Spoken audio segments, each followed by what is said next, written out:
CBI এর পর এবার ইডির জেরার মুখে আরজিকর হাসপাতালের প্রাক্তন অধ্যক্ষ ডক্টর সন্দীপ ঘোষ। সূত্রের খবর, সন্দীপের বিরুদ্ধে এফআইআর করতে চলেছে আরেক কেন্দ্রীয় তদন্তকারী সংস্থা ইডি। সিবিআই এর এফআইআর এর ভিত্তিতেই তারা মামলা দায়ের করতে চলেছে। অর্থাৎ খুব শিগগিরই ইডির জিজ্ঞাসাবাদের মুখে পড়তে চলেছেন আরজিকরের প্রাক্তন অধ্যক্ষ।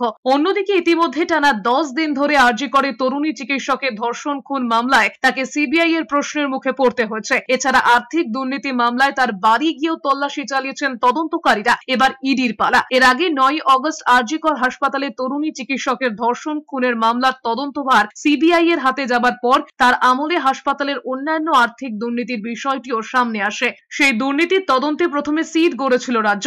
তদন্তও শুরু হয়। এর মাঝেই সন্দীপ ঘোষের বিরুদ্ধে ইডি তদন্ত চেয়ে কলকাতা হাইকোর্টের দ্বারস্থ হন তারই প্রাক্তন সহকর্মী আক্তার আলী। তিনি ওই হাসপাতালের প্রাক্তন ডেপুটি সুপার। সন্দীপের বিরুদ্ধে ইডি তদন্ত চেয়ে মামলা দায়ের করেন তিনি। তবে আর্থিক দুর্নীতি নিয়ে প্রথম মামলাটি করে সিবিআই।